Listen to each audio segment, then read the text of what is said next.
Greetings, intercessors. Awesome to be here, and we continue with our prayer school. I hope, as I always start, that you are learning, and not only learning, you are actually implementing what you are learning in your private prayer times, in your fellowship prayer times.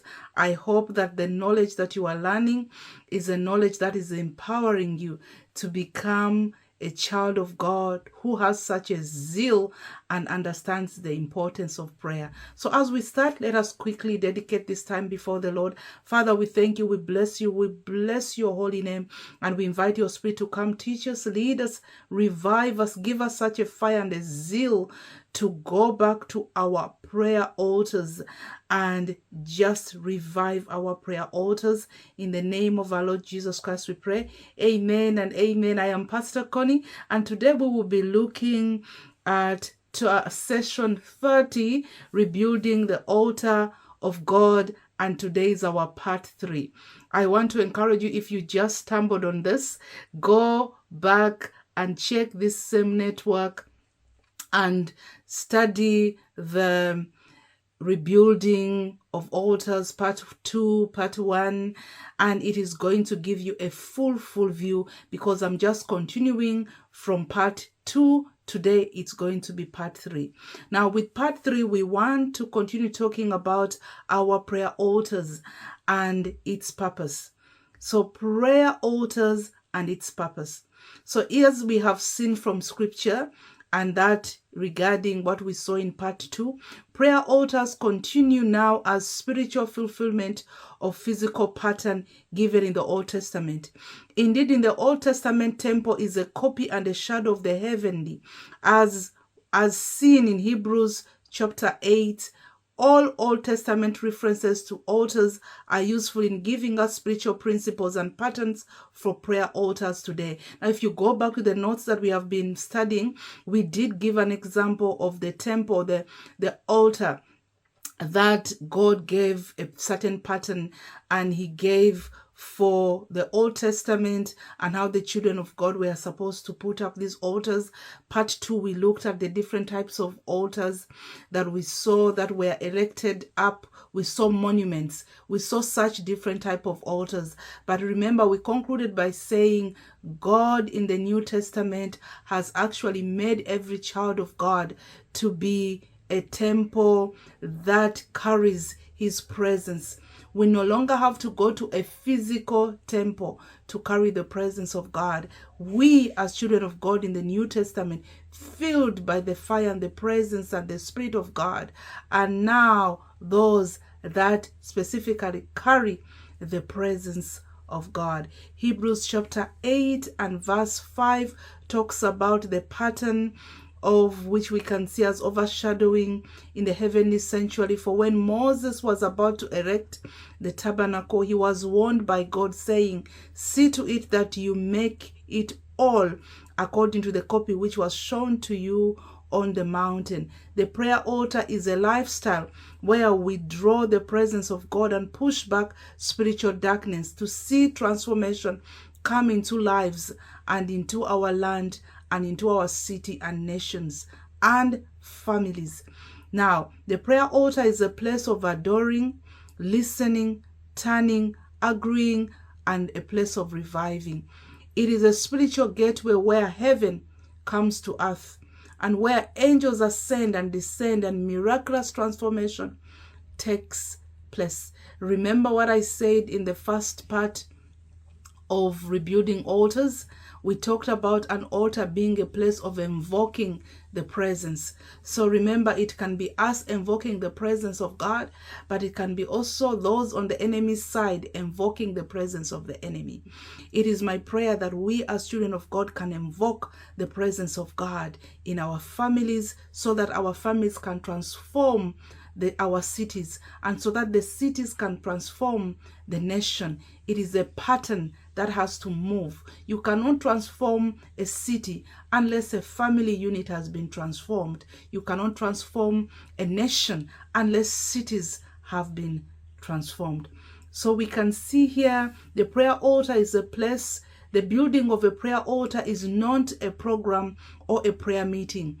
It is a necessity for all Christians for Christian communities to live victoriously and in the purposes of God. And as we build altars, there are 6 activities that we must engage in that cause us to rise up as warrior priests for his kingdom.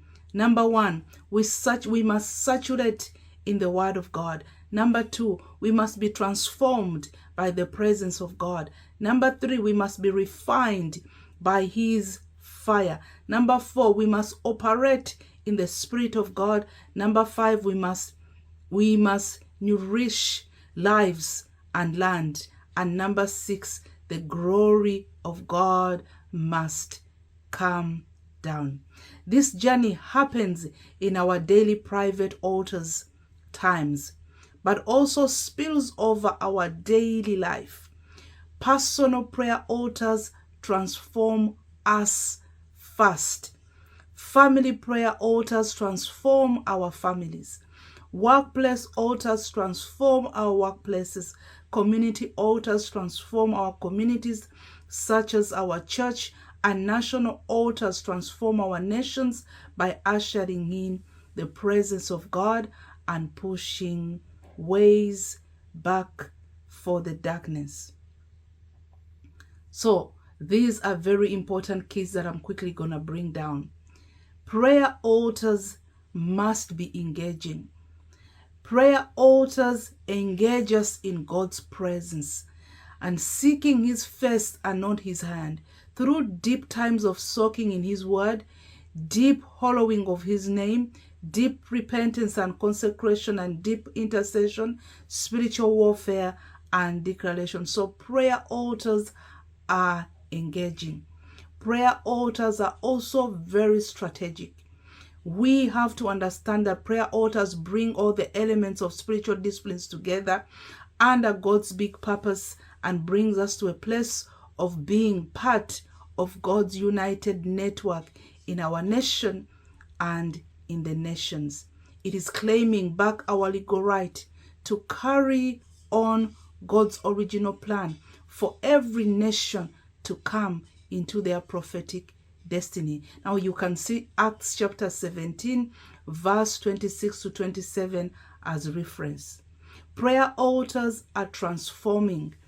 True prayer altars bring transformation to people and to places, lives, and lands. They transform our lives first so that we become more passionate and hungry for God's presence as we hallow in his name, more holy as we repent and consecrate our lives, and more compassionate for others as we identify with them in repentance and in intercession. We can see this. So building prayer altars through the prayer altar lifestyle, we bear more spiritual fruit, enter more into our personal calling, destiny, and become more active and effective for the kingdom and not ours. Now let's quickly look at the different types of prayer altars that we need to learn today. The first prayer altar is the personal prayer altar. We use the prayer life of Jesus as a model to grow our personal prayer life. Jesus was a man of prayer. He was in constant communication with the Father before, during, and after ministering to people. He was totally dependent on the presence of God. This gives us an amazing example for our own spiritual lives. Our prayer altar is the place where we connect to God, where his presence becomes part of our being, and where his spirit empowers, guides us, and we receive revelation knowledge from the word of God. It is so important that we create a private prayer altar with Christ's prayer life as a model. Now you can take some time and read Mark chapter 1 verse 35, Mark chapter 6 and verse 46, and these will show you and model to you how Jesus prayed. Now when you want to activate your own personal altar, there are some keys that we have given you here that can actually help. So number 1, find a quiet place to talk to God, and let it be a place that you can easily relax but still be able to quietly alone speak to God. Move away from business to solitude. Do this daily. Schedule enough time to encounter God. And I always usually say it must be a time that you know is quieter. There's not a lot of activity. So early hours of the morning are good times. I mean, if you are also at home in the afternoons and it's always quiet, look at a time where it's not extremely busy. People are not running up and down and it's not that hectic. At night, if you have an opportunity and it's more quieter, then you can also use the late time, night time as your quiet time to seek the Lord. Commune with God through scripture, worship, ask questions, be still and listen to the voice of God. This means do not be in a hurry. Dwell in that place, dwell there, and don't be in a hurry.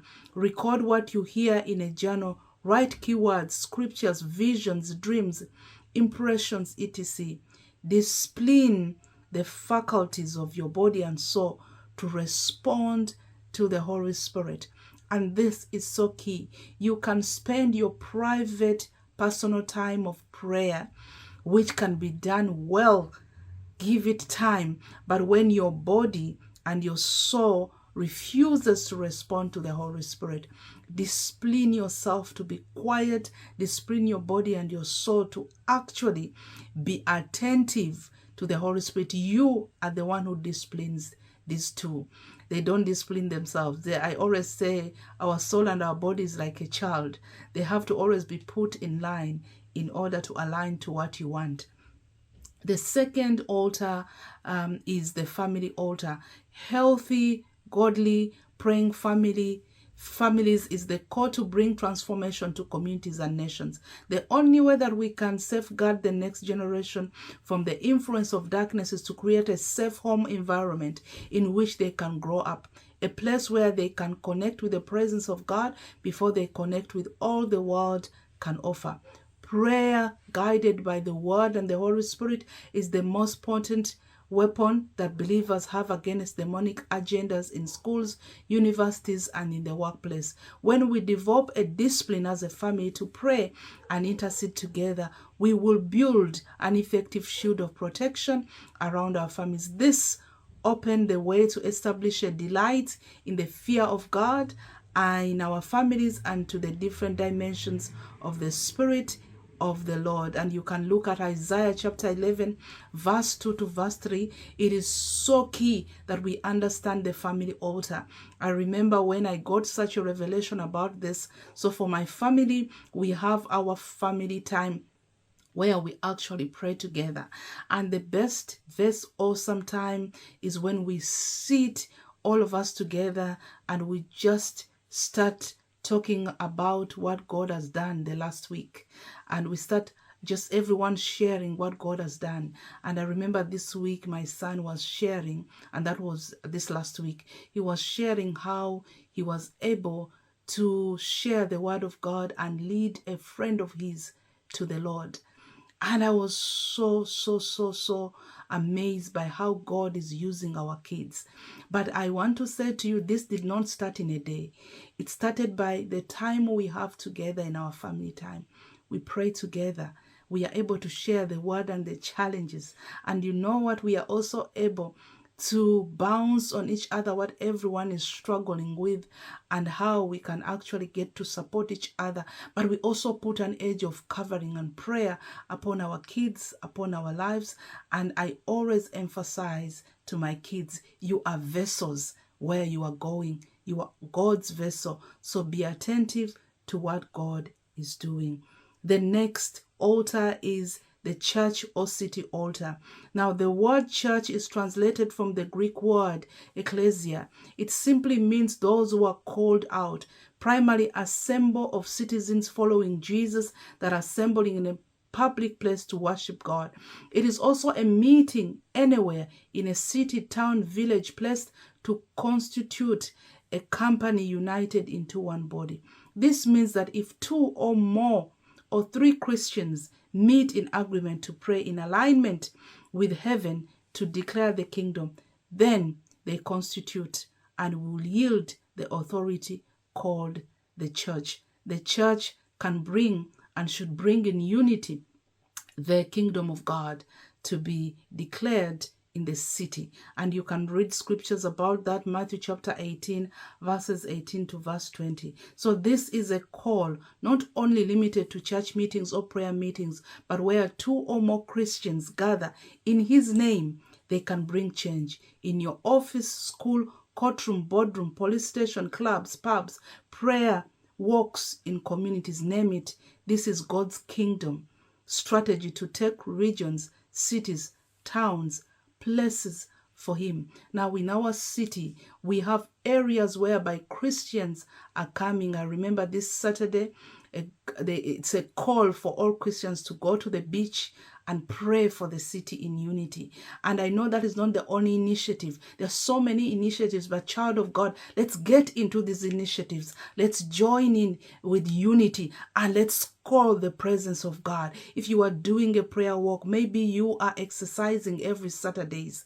Can you now and then get together with Christian friends as you are doing your walk, just your normal walk to exercise, so you can be intentional to start agreeing in prayer and start doing a prayer walk over your area. Now, there are so many things that we can see are happening in our cities, in our town, in our communities. You have got the authority. You are a child of God. Walk around that area and declare in the spiritual realm, for the word of God and prayer is powerful.